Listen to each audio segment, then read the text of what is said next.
Hello students. So today I am going to start a new unit, magnetism, and in this unit I will follow just a revised portion of your class 12th syllabus which was given by CBSE. Okay. So magnetism में जो इस साल का main topic आपको करना है वो करना है कि व्हाट इज अ साइक्लोट्रॉन. ठीक है. अब उसके पहले जो मैग्नेटिज्म का टॉपिक है ना, जो हमारा सिलेबस डिस्ट्रीब्यूट हुआ है वो बीच बीच में से टॉपिक लेके है, तो आपको उसका थोड़ा सा बेसिक पीछे पढ़ना है एंड देन आगे उसको कंटिन्यू करना है. तो आज जैसे हम एक टॉपिक खत्म करेंगे, लेकिन इस एक टॉपिक में हमें 2 वीडियोस बैक टू बैक देखना पड़ेंगी. कि पहले हम समझेंगे कि चार्ज पार्टिकल का जो मोशन होता है वो हम पहले इलेक्ट्रिक फील्ड में देखेंगे और फिर मैग्नेटिक फील्ड में देखेंगे. उसके पहले छोटा सा मैग्नेटिज्म का टॉपिक समझेंगे, है ना.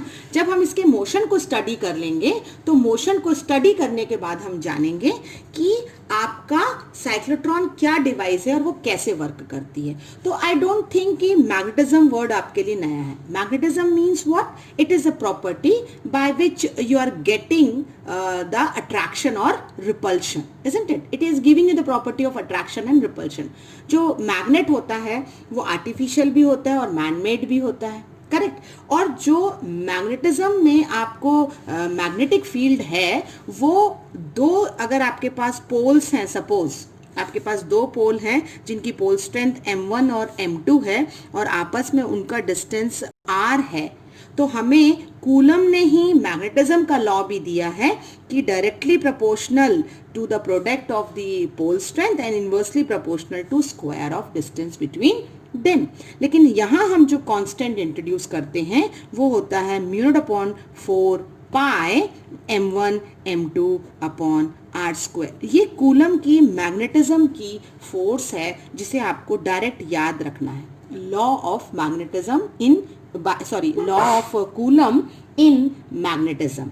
ठीक है, याद रखना. m1 m2 क्या है? पोल स्ट्रेंथ है. और जो ये म्यू नॉट है इसे हम कहते हैं परमियाबिलिटी. ओके. इस परमियाबिलिटी की जो वैल्यू होती है म्यू नॉट की वो होती है 4 pi into 10 to the power -7. तो अगर मैं इस वैल्यू को फॉर्मूले में पुटअप करूं तो f का एक नया फॉर्म आ जाएगा 10 to the power -7 m1 m2 by r square. देखिए मैं छोटा सा ब्रीफिंग दे रही हूं अभी आपको, हम एक नए वीडियो में पूरा मैग्नेटिज्म करेंगे. ओके. अब आफ्टर दिस क्या हुआ? हमने कहा कि अगर आपके पास मैग्नेट है सपोज, तो मैग्नेट के चारों ओर क्या होगा? उसकी अपनी फील्ड होगी, फोर्स होगी जहां इन्फ्लुएंस शो कर पाएगा. इस फील्ड के बाहर, इस स्पेस के बाहर there will be no force of attraction और repulsion. Just like electric field. आपको याद होगा हमने एक सोर्स चार्ज लिया था, है ना, और चारों ओर हम क्या करते थे? सोर्स चार्ज के एक टेस्ट चार्ज रखते थे. तो यहाँ पे जो हम फील्ड लेंगे तो ये फील्ड कहलाएगी हमारी मैग्नेटिक फील्ड, जिसकी इंटेंसिटी क्या होगी? इंटेंसिटी अगर हम डिफाइन करना चाहें तो it is force experience by the unit north pole. तो देखिए अब यूनिट टेस्ट चार्ज को हमें रिप्लेसमेंट कौन दे रहा है? यूनिट नॉर्थ पोल दे रहा है. यानी जहां जहां हम टेस्ट चार्ज सोचते थे इलेक्ट्रोस्टैटिक में, वहां वहां हम यूनिट नॉर्थ पोल सोचेंगे. तो यहां हमें जो मैग्नेटिक फील्ड इंटेंसिटी मिल रही है वो F/m मिल रही है. तो यहां से हमें F क्या मिलेगा? mb. आई होप क्लियर हुआ सबको. तो ये है B which is said to be magnetic field, correct. तो ये छोटा सा ब्रीफिंग मैंने इसलिए दिया क्योंकि पहले हम देखेंगे कि हमारा जो चार्ज पार्टिकल है वो इलेक्ट्रिक फील्ड में जब जाएगा तब क्या होगा. फिर हम नेक्स्ट में देखेंगे कि जब मैग्नेटिक फील्ड में मोशन करेगा तब क्या होगा. And then we will study to our final topic of cyclotron, correct. तो देखिए अब मैंने एक चार्ज लिया है Q, है ना. ये हमारी x एक्सिस है, ये y एक्सिस है. ये हमारी दोनों पैरेलल प्लेट्स हैं, एक पॉजिटिव चार्ज की, एक नेगेटिव चार्ज की, और डिस्टेंस जो हमने अज्यूम किया है वो x अलोंग x एक्सिस लिया है. ठीक. अगर मैं कहूँ फील्ड आपने V जो PD अप्लाई किया है पैरेलल प्लेट के बीच में, इसका डिस्टेंस हम D लेते हैं, तो electric field intensity E is nothing but V/D. ये हमारा पोटेंशियल ग्रेडियंट से आया है. ठीक है. चार्ज हम जो ले रहे हैं वो कितना ले रहे हैं? Q. और चार्ज का मास कितना है? M है. अगर चार्ज v वेलोसिटी के साथ, है ना, मूव करता है, एंटर करता है इनसाइड द फील्ड, जब तक फील्ड अप्लाइड नहीं है तब तक वो स्ट्रेट लाइन में चला जाएगा।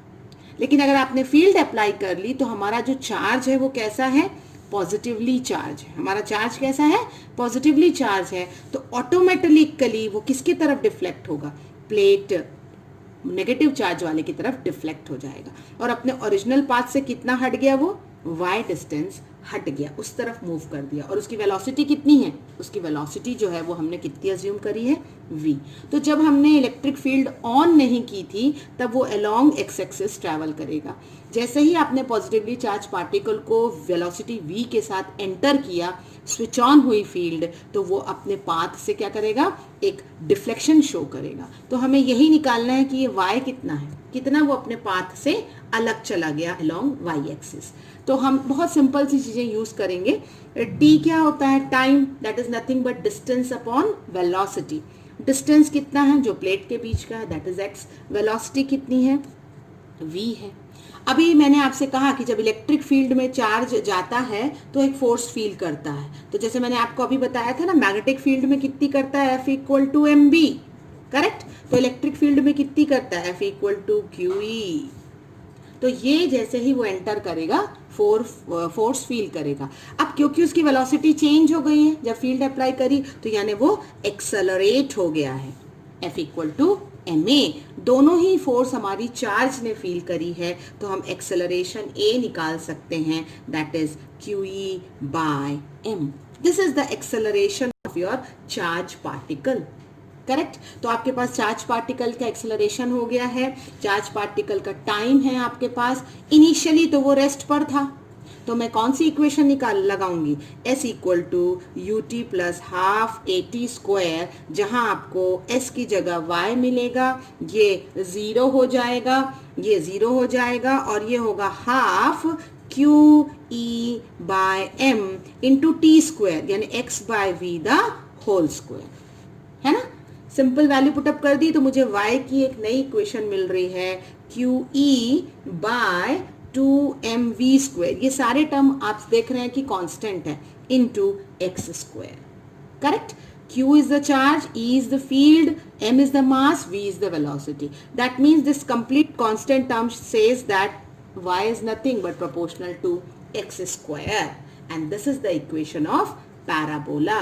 तो हमने देखा कि जब एक चार्ज पार्टिकल फील्ड के अंदर मूव करता है इलेक्ट्रिक फील्ड में, तो उसका नेचर कैसा होता है, it is having parabolic nature. This is how you have studied motion of a charged particle inside the field.